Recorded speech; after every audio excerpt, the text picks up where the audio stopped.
자, 오늘 말씀 1절이 이렇게 시작하고 있습니다. 노아의 아들 셈과 함과 야벳의 족보는 이러하니라. 족보라는 말이 등장해요. 성경에서 족보 또는 계보로 번역되는 히브리어는요, 톨레도트라고 하는 말입니다. 톨레도트. 이 톨레도트에 대해서는 우리가 일전에 나눈 적이 있습니다. 이 성경에서 이 톨레도트 족보에 기능이 있다라고 했죠. 좀 짤막하게만 말씀을 다시 한번 드리면, 이 하나님의 말씀이 그냥 지어낸 이야기가 아니고 이러한 역사적인 흐름 속에서 있었던 이야기다라는 이 역사적인 사실이라는 것을 증명해 주는 기능을 하고요, 또 이전 이야기와 다음 이야기를 연결해 주는 이 연결고리의 역할을 해줍니다. 또 하나님의 약속이 어떻게 성취되고 있는가를 보여주기도 하고요, 특별히 그 시대 사람들의 중요한 가치들이 무엇이었는가를 이 족보가 보여주기도 합니다. 그래서 오늘 본문도 이게 평범한 어떤 사람들의 이름이 나열되어 있는 족보처럼 보이지만 굉장히 중요한 기능들이 있다라고 하는 거예요. 학자들은 이제 오늘 본문의 이 내용을 가지고 그 명칭 하나하나를 규명하는 데 있어서 엄청난 시간과 노력을 투자합니다. 그래서 이게 사람의 이름이냐, 아니면 이게 민족의 이름이냐, 아니면 이게 지명이냐, 또 이게 민족이나 지명이라면 지도에서 어디에 위치한 그런 민족이며 지명이냐, 이걸 연구를 하는 거예요. 그런데 우리는 뭐 그렇게까지 할 필요는 없겠고요, 그 학자분들이 땀을 흘려 연구한 내용을 표시한 지도 한 장이면 우리는 충분하다라고 할 수 있겠습니다. 그래서 한번 지도를 볼까요? 이 학자들이 연구한 지도의 내용을, 그 사람들의 이름과 민족과 지명을 찍어 놓은 그 지도입니다. 자, 지도를 보실 때 이거 누가 어디에 위치해 있는 거야, 뭐 이렇게 자세하게 보실 필요는 없겠어요. 셈의 후손이 어디에 위치해 있고 함의 후손 그리고 야벳의 후손이 어디로 어떻게 흩어져 위치해 있는가를 보시면 될 것 같아요. 물론 이게 정확한 자료라고 할 수는 없지만 이스라엘 지역에 셈의 후손들이 위치해 있고 함의 후손들이 그러한 셈의 후손들을 둘러싸고 있는 그러한 모양새 아니겠습니까? 또 야벳의 후손들은요, 북쪽과 유럽 쪽으로 치우쳐져 있어요. 자, 셈의 후손인 이스라엘의 역사는 함의 후손들과 지속적으로 얽히고 설키게 됩니다. 따라서 우리는요, 오늘 족보의 내용 중에서 함의 족보에 중점을 두려고 해요. 물론 셈의 족보가 중요합니다. 그렇지만 믿음의 계보로서의 셈의 족보는 이 10장에 기록된 족보가 아니고 11장에 기록된 족보예요. 그래서 우리가 셈의 족보는 11장에서 이제 다시 살펴보도록 그렇게 하겠습니다. 자, 오늘 이 10장의 족보에는 몇 가지 특이한 점이 있어요. 자, 첫 번째는 보통 이제 노아의 세 아들을 열거할 때 어떤 순서로 열거하지요? 셈과 함과 야벳, 이 순서로 열거하죠. 근데 이 족보의 순서를 보면 반대로 돼 있어요. 야벳의 족보가 먼저 나오고 두 번째로 함의 족보가 나오고 마지막에 셈의 족보가 나옵니다. 자, 그러면 이제 우리가 이 성경을 보실 때 이 셈과 함과 야벳은요, 장남 첫째부터 막내까지 열거한 순서가 아니라는 거예요. 학자들은 이걸 되게 우리가 생각할 때 이상하게 규명을 하는데, 왜 셈, 함, 야벳 순서로 이 창세기 저자가 기록을 했느냐? 읽기 편해서, 발음하기 편해서. 그래서 셈, 함, 야벳으로 했다는 거예요. 그리고 우리가 이제 21절에 보면 이런 표현이 있죠. 셈은 야벳의 형이라. 그러니까 셈이 마치 장남처럼 느껴지는데, 이것도 히브리어 원문으로 보면 셈은 야벳과 형제다, 이렇게 되어 있어요. 다시 말해서 성경에서는 누가 첫째로 태어났고 누가 막내로 태어났는가, 이 순서를 언급하고 있지 않다는 겁니다. 셈이 형 아니었어요? 아니에요. 누가 형인지 아무도 몰라요. 그렇지만 오늘 본문에서 통상적으로 열거되는 셈, 함, 야벳이 아니라 야벳, 함, 셈의 순서로 열거되는 이유가 있다는 거예요. 우리가 지난번에 톨레도트 이야기할 때도 말씀드렸듯이 족보는 늘 어디가 중요하다 그랬죠? 순서상 처음이 중요한 게 아니라 마지막이 중요하다 그랬어요. 마지막. 그러니까 중요한 사람, 중요한 족속은 마지막에 기록이 되게 돼 있어요. 다시 말해서 세 명의 형제 중에 셈의 후손이 중요하다는 의미예요. 그리고 이 셈의 족보 끝에 누가 등장하냐면 아브라함이라고 하는 사람이 등장해요. 그래서 이제 이 족보가 바로 11장의 셈 족보입니다. 10장에는 아브라함이 등장하지 않죠. 11장 셈의 족보에 아브라함이 기록되어 있어요. 그래서 이게 순서는 알 수가 없지만, 출생 순서는 알 수가 없지만 성경에서 중요하게 말씀하고 있는 것이 뭐냐면 믿음의 장자권이 누구에게 계승되느냐예요. 그러니까 처음 태어난 장남이 중요한 게 아니라 장남이 아닌 차남도 믿음의 장자권을 계승해서 받을 수 있다는 거예요. 이걸 제일 대표적으로 보여주는 내용이 뭡니까? 에서와 야곱 이야기죠. 그죠? 장남은 에서예요. 근데 믿음의 장자권은 누구에게 이어져요? 야곱으로 이어져 가죠. 셈, 함, 야벳도 마찬가지라는 거예요. 누가 큰형인지 모르지만 믿음의 장자권은 셈에게 이어져 간다. 이런 의미로 성경은 지금 말씀하고 있는 겁니다. 자, 두 번째로 창세기 저자는 모든 후손을 다 적고 있지 않아요. 뭐 셈의 후손은 누구를 전부 다 적거나 야벳의 후손, 함의 후손을 전부 다 적고 있는 것이 아니라 선별해서 적었는데 그 선별해서 적은 사람들의 총 숫자가 몇 명이냐면 70명의 이름이 기록되어 있어요. 자, 야벳의 후손 14명의 이름이 있습니다. 함의 후손 30명의 이름이 있어요. 그리고 셈의 후손 26명의 이름이 있어요. 여러분, 이 성경에서 70이라고 하는 숫자는 굉장히 중요합니다. 그리고 이 70이라는 숫자가 갖고 있는 의미가 뭐냐면 전체를 의미해요. 그리고 완전함이라는 것을 의미합니다.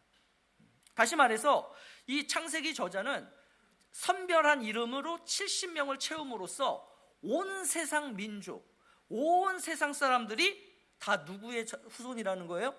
노아의 후손이자 그 위인 하나님의 후손이다라는 것을 말씀해주고 있는 거예요.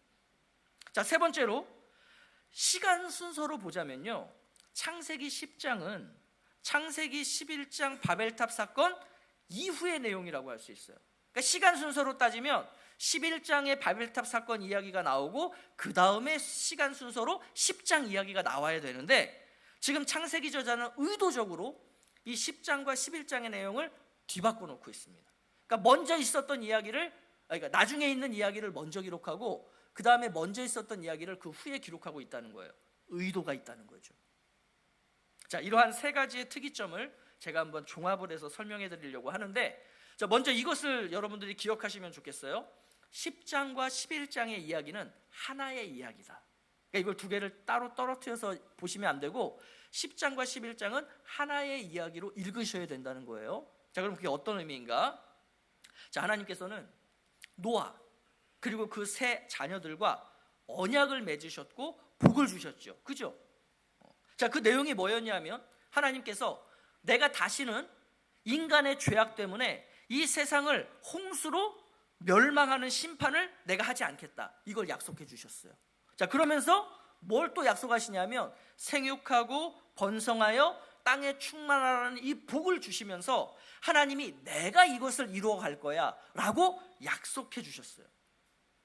그렇다면 이 10장의 내용은 뭐냐 하면 하나님께서 그 하셨던 약속, 노아 그리고 그 세 명의 아들들과 하셨던 이 언약, 이 약속을 얼마나 하나님께서 신실하고 완전하게 이루셨는가를 보여주는, 그래서 그 70의 의미가 그거예요. 하나님께서 이렇게 완전하고 전체를 이렇게 약속대로 이루셨다라는 것을 보여주는 굉장히 긍정적인 의미를 담은 이야기인 것이죠. 자, 그런데 이 긍정적인 10장의 이야기 다음에 나오는 이야기가 뭐냐면 11장의 바벨탑 사건이에요. 자, 바벨탑 사건은 우리가 다음 주에 더 자세히 살펴볼 텐데요, 워낙에 유명한 사건이니까 우리 성도님들 다 아시죠? 여러분, 이 바벨탑 사건은 긍정적인 내용입니까? 부정적인 내용입니까? 부정적인 내용이에요. 그러니까 이 10장과 11장은 연결되는 이야기라고 했잖아요. 하나의 이야기라고 했잖아요. 어떤 의미겠어요? 자, 하나님 나라는요, 어떤 영토나 민족에 한정되어 있지 않습니다. 하나님 나라는 온 우주적이에요. 창세기 10장에 기록되어 있는 70개의 민족만이 아니라 그 70이 상징하는 온 민족 전체가 다 하나님 거라는 얘기예요. 그런데 이 10장과 11장을 하나의 이야기로 보면요, 이 70개 민족이, 즉 모든 민족이 다 하나님의 것이고 하나님으로부터 이렇게 비롯된, 다시 말해서 하나님이 신실하게 약속을 지키신 결과로서의 그 70민족, 전체 민족이지만 이 민족들은 동시에 어떤 사람들이냐 하면요, 하나님의 소유되기를 거부한 사람들이라는 거예요. 하나님의 소유되기를 거부한 명단이 10장의 내용이라고 봐도 틀리지 않아요. 왜냐하면 이 70개 민족은 11장의 바벨탑 사건을 통해서, 다시 말해서 하나님께 대항하다가 흩어진 민족들 명단이기 때문입니다. 다시 말해서 하나님께서는 약속을 신실하게 이루셨어요. 그런데 그 약속을 이루시는 데 있어서 사용된 것이 뭐냐? 그 인간들의 순종이 아니었다는 거예요. 오히려 인간들이 바벨탑을 쌓고 우리는 하나님의 민족이 되지 않겠다, 우리는 우리의 힘과 우리의 능력으로 살아가겠다라고 하는 이 바벨탑 사건, 즉 인류의 불순종이 하나님께서 이 온 민족을 만드시는데 사용되었다라고 하는 굉장히 아이러니한 이야기가 바로 이 10장과 11장의 내용인 것이죠. 자, 이렇게 하나님의 나라에 속하기를 거부한 이 70민족, 다시 말해서 모든 세상 민족들을, 그럼 하나님께서는 어떻게 하실까요? 하나님이 노아와 그 세 아들과 약속하신 대로 하나님의 소유로 만들어 가실 것이다라는 거예요. 너희들이 바벨탑을 쌓고 나에게 불순종을 하더라도 나는 너희와 맺은 약속을 깨지 않고 나는 끝까지 그 약속을 지켜갈 거야를 이 오늘 본문인 10장이 보여주고 있는 거예요. 자, 그러면 여러분, 이제 앞으로 하나님께서는요, 그 하나님께 불순종하고 또 하나님의 민족 되기를 거부한 이 70민족, 다시 말해서 온 세상을 하나님께서 자신의 민족으로 만들어 가실 텐데, 그렇게 하기 위해서 하나님께서 하나의 마중물처럼 한 민족을 선택하실 거예요. 그러면 하나님이 선택하실 그 마중물 될 민족, 다시 말해서 온 민족을 하나님 민족으로 만들기 위해서 세우는 이 한 민족은 오늘 10장에 기록된 70개 민족 안에 포함되어 있겠습니까? 포함되어 있지 않겠습니까? 상식적으로 생각해 보세요. 이 70민족의 명단이 어떤 명단이라고 그랬어요? 하나님의 민족 되기를 거부한 명단이라고 그랬잖아요. 그러면 하나님께서 이 민족들을 하나님의 민족으로 만들어 가시기 위해서 세우는 민족은 이 70민족 안에 포함되어 있겠습니까? 없겠습니까? 당연히 없겠죠. 왜요? 이들은 불순종한 민족이니까. 그러니 하나님께 순종해야 할 민족, 하나님께서 택하실 민족은 이 안에 포함되어 있지 않은 거예요. 자, 그러면 하나님께서는 온 민족, 이 하나님을 거부하고 하나님의 백성 되기를 거부한 이 민족들을 하나님의 소유로 만들기 위해서 택하신 그 민족이 있는데, 그 민족이 어디예요? 여러분이 너무나 잘 알고 있는 그 민족, 성경에 내내 등장하는 그 민족 어디예요? 그게 이스라엘이에요. 그게 이스라엘이에요. 그래서 이스라엘의 태동은 이 10장에서 기록되어 있지 않고 어디 가서 기록되어 있냐면 11장 바벨탑 사건 이후에 기록되어 있는 그 셈의 새로운 족보, 그 족보를 통해서 비로소 이스라엘의 역사가 시작이 되는 겁니다. 그래서 우리가 11장의 족보를 기대하게 되는 거예요. 저만 기대가 되나요? 표정들이 전혀 기대가 안 되시는. 자, 그 중요한 것은 여러분들 기대하십시오를 제가 요구한 것이 아니고 10장과 11장의 관계가 이러한 겁니다를 생각을 하시고 오늘 다음 주 해서 이 바벨탑 사건의 이야기를 여러분들이 함께 저와 함께 나눠 가시면 좋을 것 같아요. 자, 그러면 이제 10장에서 중요한 부분은 앞서 말씀드렸듯이 이제 셈의 족보가 아니고 함의 족보라고 할 수가 있어요. 왜냐하면 계속 그 셈의 후손인 이스라엘과 부딪히는 그 민족들이 다 어디서 나오느냐? 함의 족보에서 나오기 때문이에요. 자, 그러면 우리가 먼저 8절 9절 말씀 같이 한번 보겠습니다. 자, 다 함께 시작. 구스가 또 니므롯을 낳았으니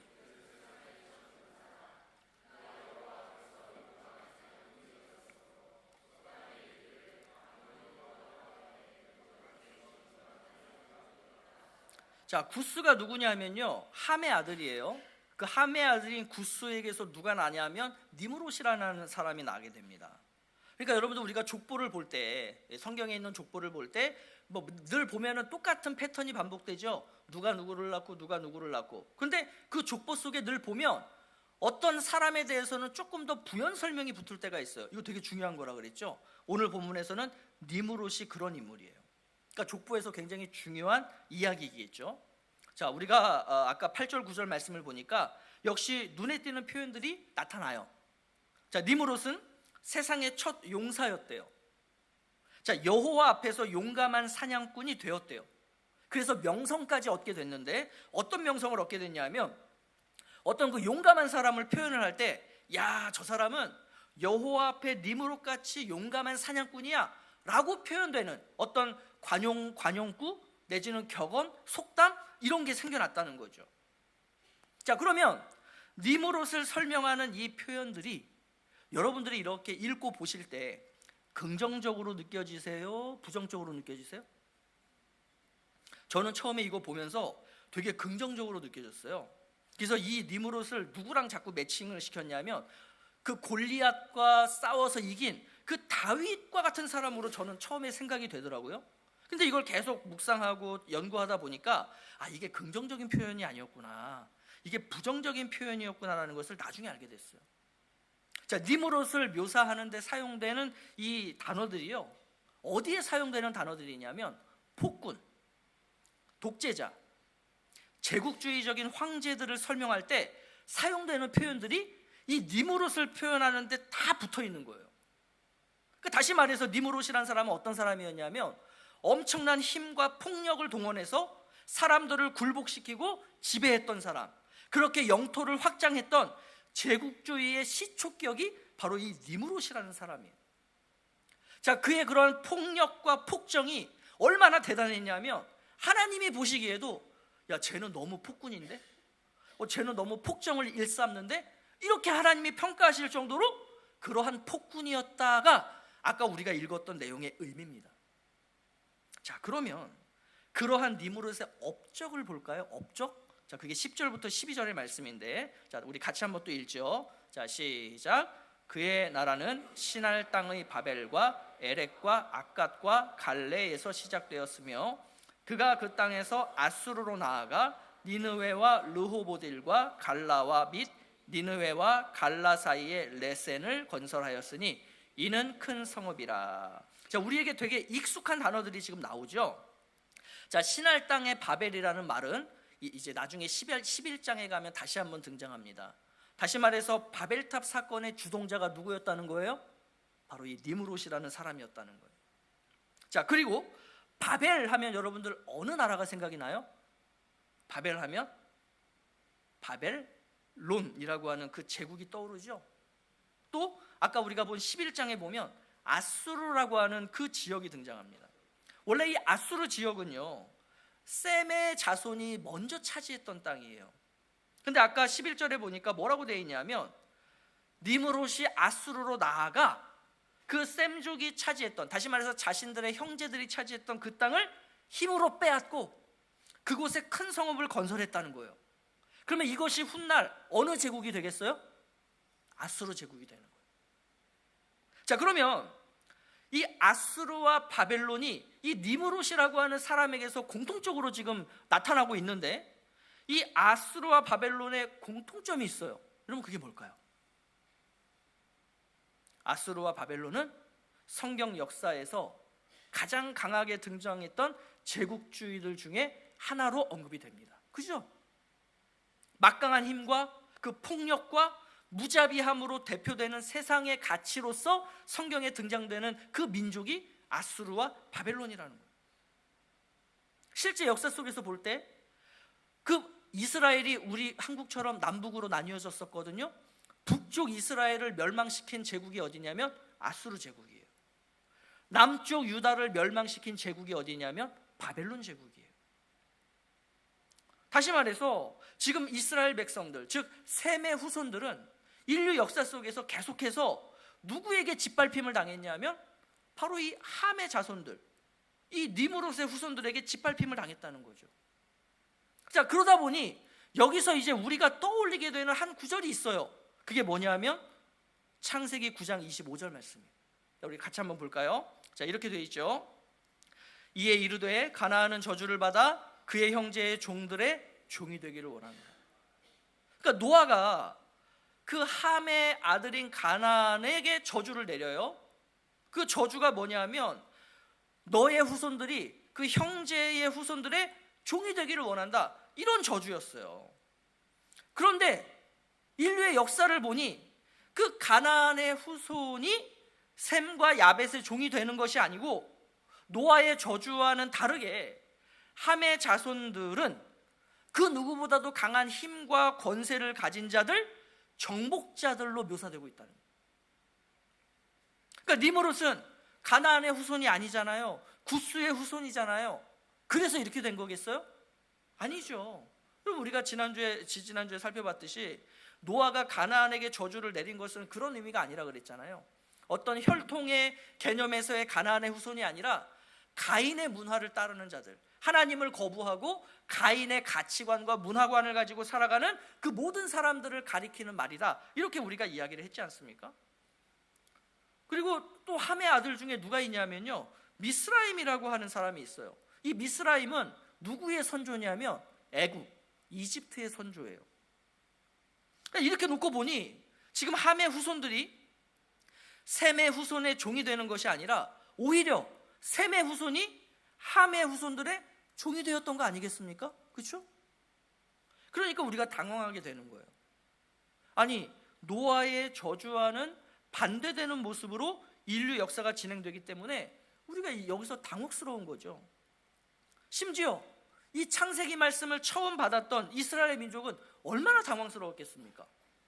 아니, 하나님의 말씀에 따르면 우리가 주인이 되어야 되고 함의 자손들이 종이 되어야 되는데 지난 400여 년 동안 우리가 함의 자손인 애굽의 종살이를 하다가 나온 거잖아요. 아니, 이게 무슨 얘기냐는 거예요. 아니, 그러면 도대체 하나님의 말씀이 틀린 거 아니냐, 하나님의 말씀이 어긋나는 거 아니냐, 하나님께 축복받으면 뭐하냐, 오히려 하나님의 축복과는 다르게 우리가 종살이 했는데, 이스라엘의 전체 역사에서 보면 심지어 그 아수르와 바벨론에게 처참하게 짓밟히잖아요. 그 하나님의 그 성전이 그들에 의해서 다 무너져 내리잖아요. 이게 이스라엘의 역사라고요. 그러면 하나님의 이 말씀과 언약은 잘못된 건가요? 틀린 건가요? 그래서 여러분, 여기서 우리가 잠시 멈춰서서 이 문제를 해결해야 돼요. 이 의문을 해결해야 돼요. 그러기 위해서는 종이 된다는 것이 어떤 의미인가를 성경적으로 살펴볼 필요가 있습니다. 자, 우리는 종이 된다는 것을 세상의 종으로 생각을 해요. 그러니까 세상의 가치와 기준으로 생각을 한다는 거예요. 다시 말해서 누군가가 나의 종이 된다는 것은 어떤 의미냐면 내가 저 사람보다 가진 힘이 더 크다는 얘기예요. 그죠?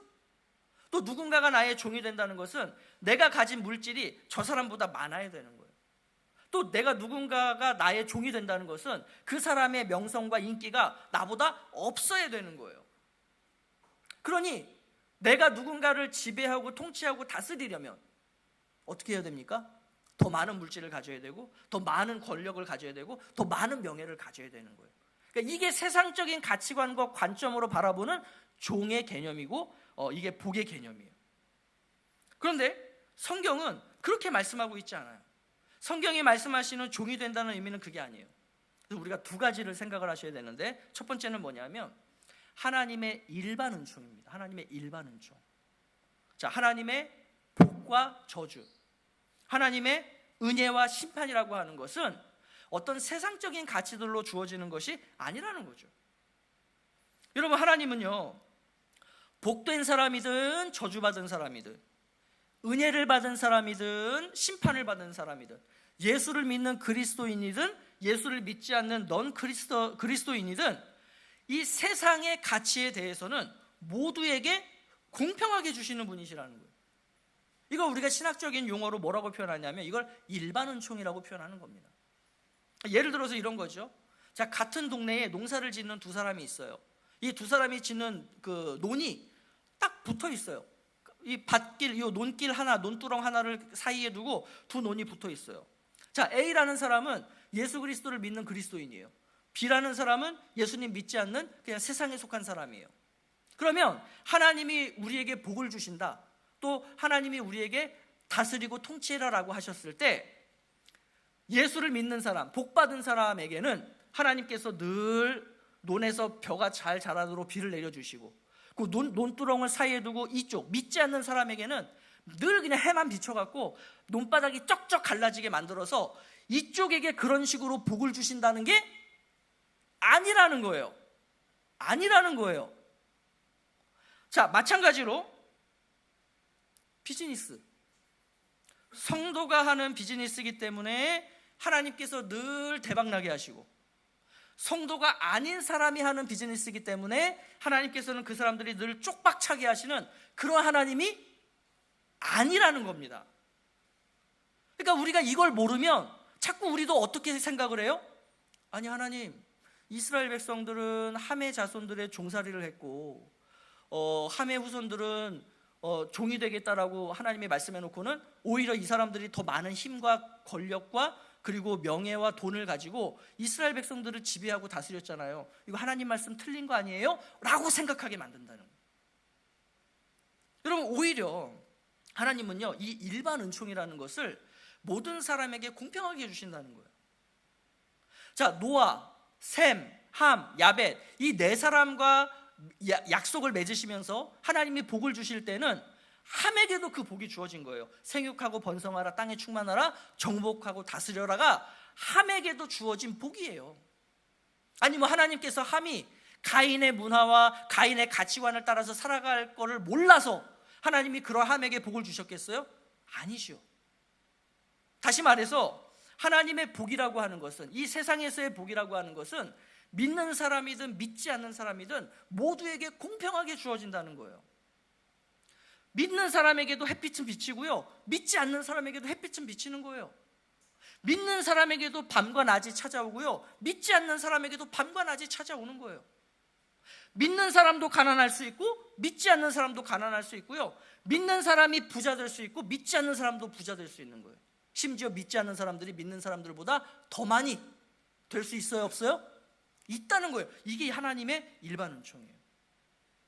그래서 이 함의 후손들이 이렇게 잘된 것이 이게 하나님의 말씀에 어긋나는 게 아니라 오히려 하나님이 얼마나 공평하게 세상 사람들에게 하나님이 약속하신 것을 베풀고 계시는가를 역으로 증명해서 보여주는 게 함의 후손들의 번성이에요. 자, 그런데 중요한 것은 뭐냐면 이러한 함의 후손들, 그러니까 하나님을 거부하고 이 세상의 가치와 세상의 문화를 우리의 것으로 삼아서 우리가 그걸 다스리겠다라고 하는 사람들, 이 사람들은 어떤 사람들이냐면 자신들 안에 하나님의 복과 은혜로 채우는 사람들이 아니라 세상의 가치로 채우는 사람들인 거예요. 세상의 힘, 세상의 돈, 세상의 명예, 이런 것들로 자신들을 채우다 보니 하나님 나라의 가치는 온데간데 없어지고 세상의 가치에 따라 살아가는 것이죠.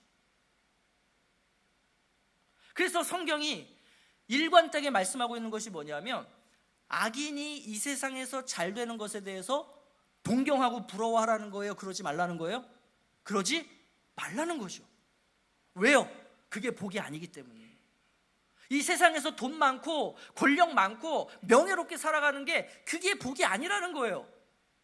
그리고 진정한 하나님의 심판과 저주는 반드시 하나님의 때에 하나님의 방법으로 그 믿지 않는 자들, 하나님을 거부한 자들 가운데 내려지게 될 것이다 라는 말씀이죠. 그래서 성경 창세기부터 요한계시록까지 계속해서 우리에게 반복적으로 주어지는 주제가 뭐냐면 그렇기 때문에 미래를 소망하라는 거죠. 그죠?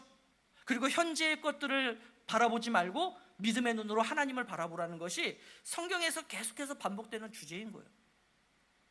자, 그러면서 이제 우리가 두 번째로 생각해야 될 게 뭐냐면 이 일반 은총과 함께 두 번째로 생각해야 될 게 뭐냐면 이러한 하나님의 공평하고 차별 없는 은혜와 달리 이 가인의 문화를 따라 살기로 결정한 자들은 하나님의 은혜를 거부하거나 그 하나님이 주신 일반 은총을 가지고 어디에 사용하느냐?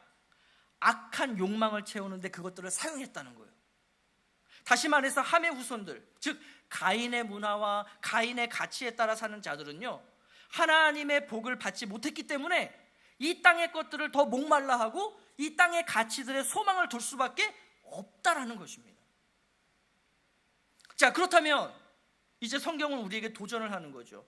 하나님께 복받은 너희들, 그게 너희들이 누구냐면 1차적으로는 이 창세기를 처음 받은 사람들, 출애굽 후에 가나안 땅을 향해서 나아가는 그 이스라엘 백성들, 함의 후손인 애굽의 종살이를 400년 동안 했던 이 사람들, 앞으로 가나안의 문화, 그 가인의 문화에 따라서 돌아가고 있는 그 가나안 땅에 들어갈 이 이스라엘 사람들이 1차적인 사람들이고요. 2차적으로는 누구겠어요?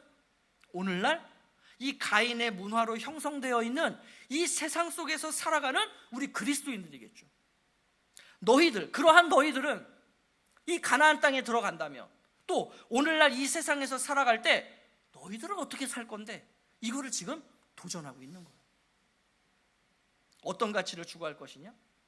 이 세상을 어떻게 다스리고 통치할래? 너희들도 니무롯처럼, 또 그 이후에 등장했던 그 수많은 제국주의적 사고로 살았던 그 함의 후손들처럼, 가인의 문화와 가인의 가치를 따르는 그 사람들처럼 이 세상의 가치들, 그 돈과 권력과 명예들을 추구하며 그것을 얻어서 누군가를 굴복시킴으로 그 사람들을 종삼아서 다스리고 통치할 거냐? 아니면 예수 그리스도의 가르침처럼, 그분이 보이셨던 실제 삶의 모양처럼 힘이 아닌 십자가로, 높아짐이 아닌 낮아짐으로, 이 세상의 가치가 아닌 하나님 나라의 가치로 이 세상을 다스리고 통치할 것이냐? 둘 중 하나를 선택해야 한다는 거예요.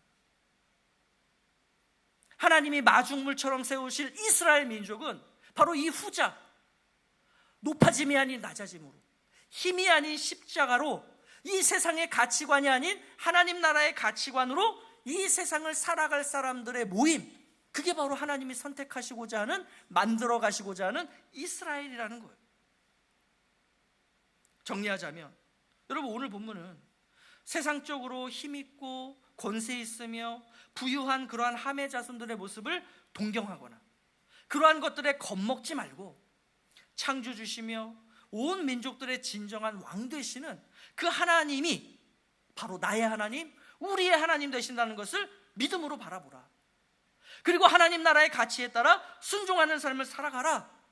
그럴 때 이 세상을, 함의 후손들을 다스리는 영향력 있는 사람, 영향력 있는 공동체가 된다는 거예요. 그래서 이 하나님이 바라시는 이러한 하나님의 백성들의 예로 제시되는 인물이, 그래서 이 바벨탑 사건 이후에 계속해서 등장하는 거예요. 그게 누구예요?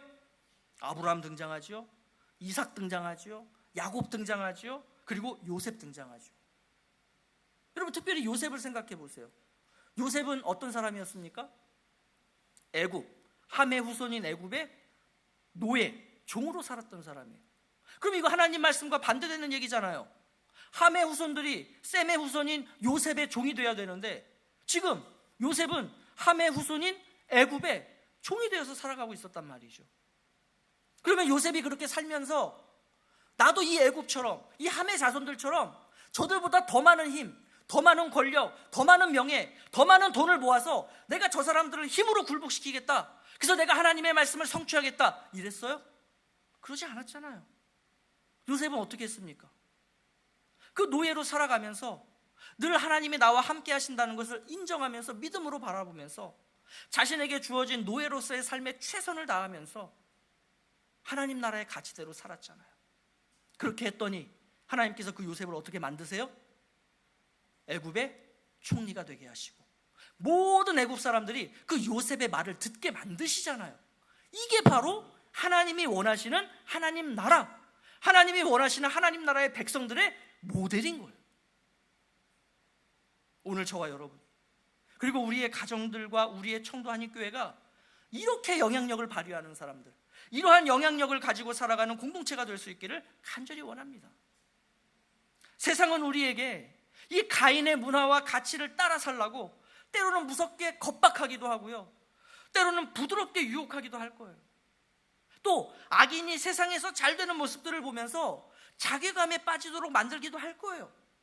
그럴 때마다 이 온 세상을 창조하시고 이 모든 나라와 민족을 다스리시는 참된 왕은 바로 내가 믿는 하나님, 나와 함께 하시는 하나님이심을 우리가 믿음으로 바라보며, 버겁겠지만, 어렵고 힘들겠지만 그 영원한 가치, 하나님 나라의 가치를 추구하며 십자가와 그 낮아짐의 삶을 살아내시는 우리 성도님들 되시기를. 그래서 이 요셉과 같이 그렇게 하나님의 나라의 영향력을 가지고 이 세상을 굴복시키고 정복하고 다스리시는 그러한 참된 하나님 나라의 백성들 되시기를 예수 그리스도의 이름으로 축복합니다.